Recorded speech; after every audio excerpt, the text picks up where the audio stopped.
Once you get the cost down and you can demonstrate parity at a max level, what's the barrier then? The biggest barrier to this is project finance. So let me explain to you a little bit about the economics. When you build a gas-fired power plant or a coal plant, you build it for, say, $1 billion, and then over the next 20 years, you buy fuel. The fuel you buy for that plant over that 20-year period is probably $5 or $10 billion. It's way more than the capex cost of the plant up front.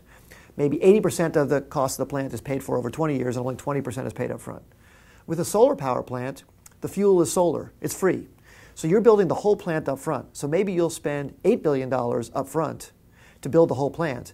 And then over the 20 years, there'll only be about $1 billion of maintenance and other costs to keep the plant up to date, keep people working at the plant, keep it operating. So you're spending most of the money up front and very little over time. Even if we exceed grid parity and the net present value of the cost up front, it beats the cost of the coal plant or the fossil fuel plant over the 20-year period, we still have to raise more money.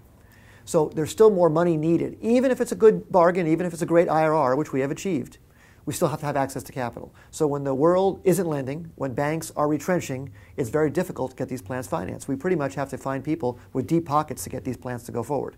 So we really need a capital influx to renewable energy, even at a great economic return, to make the world change. And as you go and try to raise money for particular installations, what's the receptivity? I mean, are people eager to invest in this? Are they still scared to death because it's renewable and so forth? Is it getting easier? The receptivity is very high. People are very bullish on this, and there's been a huge shift, as you know, from venture capital dollars, from pure IT and biotech to IT, biotech, and clean tech. That's a whole new thing. I mean, that wasn't even done pretty much before 2000, and post-2004, it's become the fastest growing segment of venture capital. So there is absolutely interest from the venture capital side. There are funds available.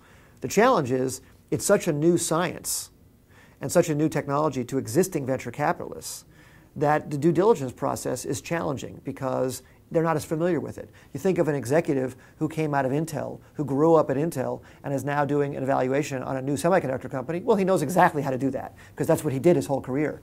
You take that same executive, he's a smart executive, but now he has a big learning curve to get up to really understand the economics in clean tech, all of the risk factors. The risk factors are completely different. They're just harder to evaluate. So I think over time, maybe within a decade, we'll have enough new VCs who have grown up from this industry with enough experience to be able to do the due diligence more efficiently, but we're not there yet. I think that's the big bottleneck right now.